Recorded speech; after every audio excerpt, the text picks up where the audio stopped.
Alors mon nom c'est Sully Biwax, je suis réalisateur, producteur, compositeur, arrangeur et parfois mixeur.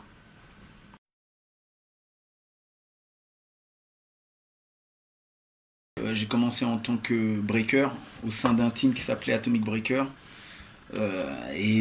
Ensuite, bon, on va dire que je suis tombé dans la réalisation, dans la composition, un peu avec la force des choses. Parce que je suis rentré dans le mouvement authentique. Je ne sais pas si vous avez entendu parler de ce groupe. C'était, on va dire, ça réunissait tous les rappeurs du Sud. Il y avait New Generation MC, EJM, MIC, il y avait Salia, je ne veux pas en oublier, Timidé sans complexe. Il y a même eu Iron et Shoes. Tu vois, en fait, c'était tous les MC du Sud, quoi. Bon, moi, j'étais un gamin à l'époque. Et c'est un peu pour ça qu'on a pris le nom des Little MC ensuite. Donc moi, je me suis acheté une boîte à rythme. Tu vois, j'ai travaillé pendant un mois au musée. Tu vois, tu vois, j'étais un gamin. J'ai acheté ma première boîte à rythme avec mon premier genre. Et, et là, j'ai commencé à faire mes premiers beats pour mon groupe. Tu vois, donc j'ai commencé par aider les groupes qui étaient autour de mon staff, tu vois, genre la Mafia Underground, tout ça. Tu vois, les John Gally, David Bordet, les Noxious, tu vois, Don, Silver, tu vois, toute la bande. J'ai commencé à produire pour eux, à leur faire des beats. Et j'ai pris goût, tu vois, j'ai pris goût et voilà comment je suis rentré dans le truc, quoi.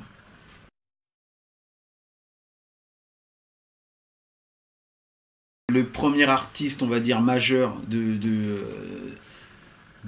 Wax Labo, c'était Sté. Je rêvais de produire une artiste fille parce que je trouvais qu'il n'y en avait pas à l'époque. Et je trouve que c'était une bonne aventure, quoi. Donc on m'a présenté Sté. Et là, on va dire que ça a été mon premier projet.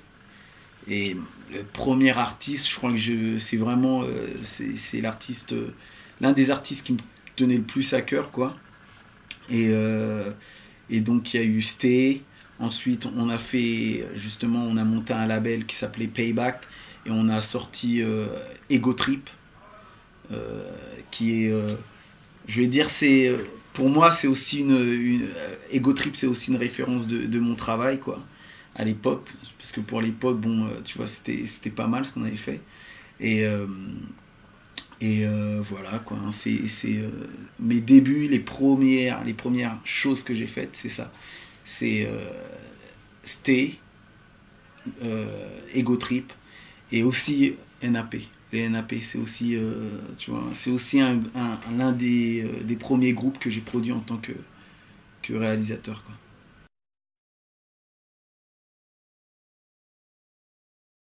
Alors voilà, c'était Eric Suite. C'était une petite boîte à rythme de chez Yamaha avec des basses. On pouvait faire des basses, enfin, c'était assez marrant. J'avais même une TB303. Tu vois, je sais pas si vous connaissez, tu vois, c'est le même système que la 808, sauf que au lieu que ça soit genre des pieds, des snares, c'est juste des basses, mais des basses un peu genre analogiques, quoi. Donc j'avais ça. Ensuite j'ai eu un EPS de chez Ensoniq. Euh, c'est là-dessus que j'ai appris à utiliser le sample. Ensuite j'ai eu un S1000 que j'ai gardé très longtemps avec une MPC 60 que j'ai revendue. Et un conseil pour les jeunes producteurs, ne vendez jamais votre matériel. Jamais, jamais, jamais. Le matériel, ça tourne. Donc à partir d'un moment, ça revient à la mode. Ne vendez jamais rien. Donc voilà. Et j'ai vendu ma MPC 60. J'ai acheté une SP12.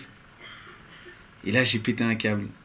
Quand la première fois que j'ai utilisé la SP 1200, je me suis dit on m'a arnaqué. Parce que c'était pourri. Et ensuite, avec le temps, je l'ai gardé, j'ai travaillé dessus, et j'ai compris que c'est juste une machine qui donne du son. Mais ça fait partie. Faut avoir autre chose aussi. Faut pas juste bosser qu'avec elle, parce que tu pourras pas tout faire. Donc j'ai eu la SP que j'ai encore et que je garderai le plus longtemps possible. Euh, ensuite, maintenant là, je travaille avec un SR10 qui est le plus gros sampleur du monde. Ouais, c'est une tuerie quoi. Après bon, tu vois, chacun a son oreille, chacun a son truc quoi.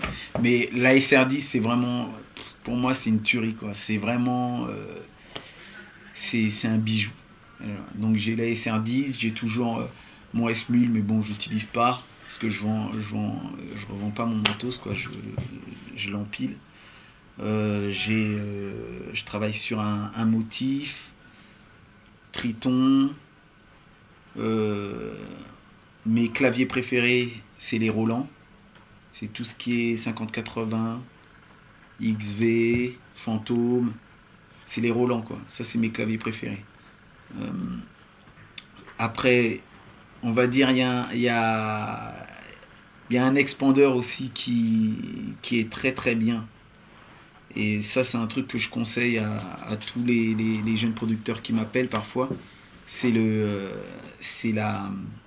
Proteus 2000. Tu vois. Proteus 2000, c'est une tuerie quoi. Si tu veux faire du hip-hop bien crade, c'est le sampler qu'il faut quoi. C'est l'expander qu'il faut. C'est terrible comme machine. C'est une super machine. Et après, il y a toutes les cartes. Il y a la turbofat, tout le bazar qui va avec. Ça, c'est des tueries. Voilà quoi. Enfin, j'ai pas mal de matériel que j'entasse.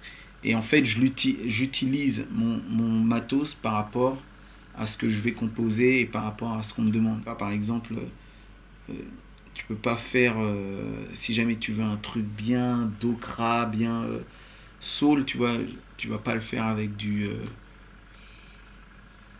un triton quoi. Tu vois le triton, il est trop clair. Là, tu vas prendre un expander qui se mélange bien au sample. Et le expander qui se mélange bien au sample, c'est le Proteus 2000. Tu vois. J'utilise très rarement, mais j'utilise parfois, c'est le virus. Tu vois, le virus C, qui est. Ça plaisante pas. Ça, c'est des machines. Tu vois, de toute façon, ce genre de machine, les machines analogiques comme ça, tu vois, c'est une machine, tu sens qu'elle a un niveau au-dessus des 50-80, des trucs comme ça. Tu vois. Il y a il y a le SE1 que j'aime beaucoup, la TC1 aussi. Mais c'est des machines que j'utilise très rarement parce qu'elles sont mono et bon, tu vois, c'est vraiment pour une basse précise ou pour, tu vois, pour un son précis quoi. Mais c'est pas, ça va pas être un clavier. Si je pars avec un set, ça serait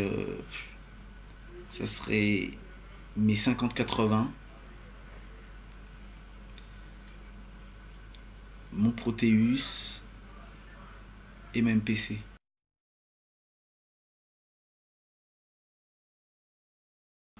De la soul, tu vois, de la soul, du jazz, du hip-hop, du hip-hop quoi en fait, du hip-hop. Tu vois, comme je t'ai dit, tu vois, c'est la musique que j'écoute, tu vois, depuis que j'ai 14 ans, tu vois, donc c'est, tu vois, tu vois, le funk, tu vois, tu vois, genre Duke, Change, SOS Band, tu vois, Prince, James, tu vois, tout, la musique américaine, quoi. La musique américaine, c'est le hip-hop, tu vois, ça peut être, euh, tu vois, The Show de Doogie Fresh, tu vois, ça peut être un son de Big Daddy Kane, ça peut être du Cool J-Rap, ça peut être premier, tu vois, tu vois le hip-hop, quoi.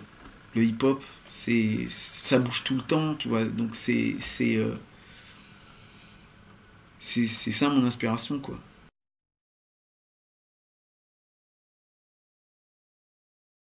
Trackshell, je suis obligé de le mettre parce que c'est un titre qu'on s'est dit on va faire un truc, mais on va faire n'importe quoi, on va faire un truc de ouf, on va faire n'importe quoi. Et donc on a fait Trackshell et ça a plu, et même là tu vois comment ils ont kické dessus, les rappeurs, tout ça, c'était marrant. Donc on va dire que Trackshell c'est quand même un titre qui me tient à cœur.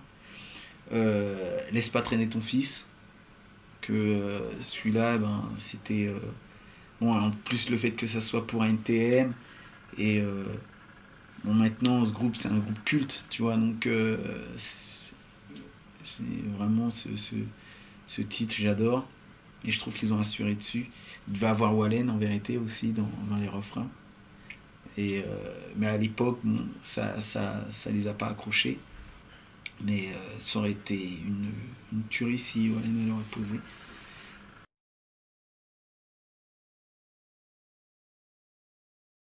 Tout d'abord, rendons à César ce qui appartient à César, Eric Sermon.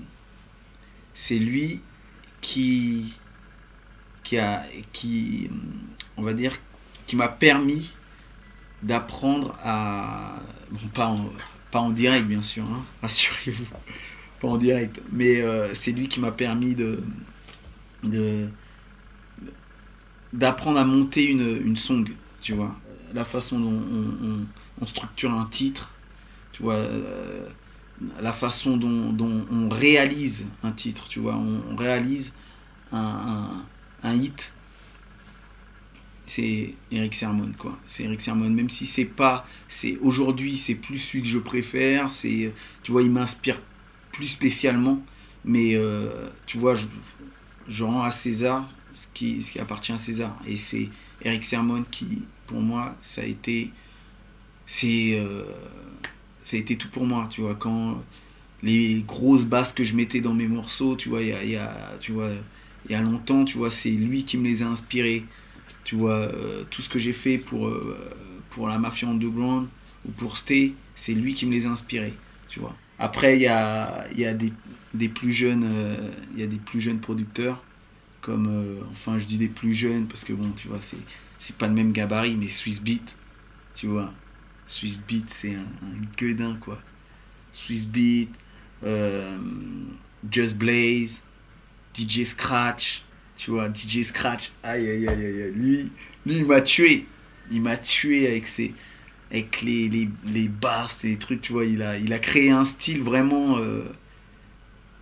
tu vois, DJ Premier, tu vois, j'ai kiffé aussi, quoi.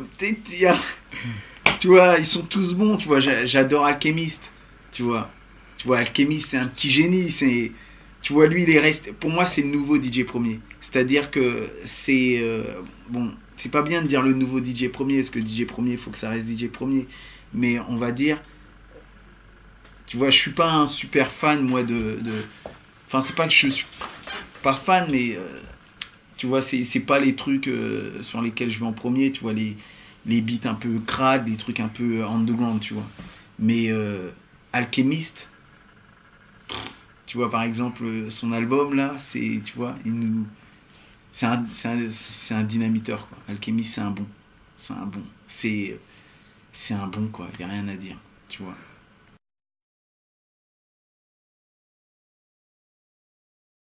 Les rappeurs avec lesquels j'ai aimé travailler, bon, ceux que j'oublie vraiment, tu vois, qui me pardonnent.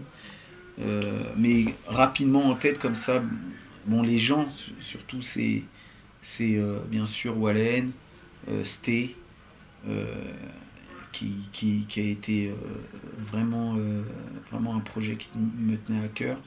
Euh, parce que je trouve que c'est la meilleure. C'est la meilleure.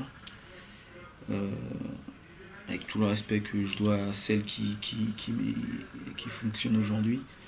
Euh, euh, j'ai adoré travailler avec Arsenic, Holkinry, Tu vois, vraiment, le carré, on est sur sur la même longueur d'onde.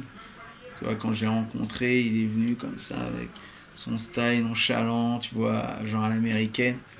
Et, euh, et il était très jeune, et il savait à peu près ce qu'il voulait, et lui, j'ai kiffé travailler avec lui. Je kiffe travailler avec des gens qui me disent fais, et de toute façon, je poserai dessus. J'arriverai à poser, tu vois. Et tu vois, les groupes comme NAP. Tu vois, en fait, tu vois, je remercie Dieu, tous les groupes avec lesquels j'ai travaillé, la plupart, c'est des trucs que je voulais faire. Même les pires, c'est des choses que je voulais faire. Tu vois. Voilà.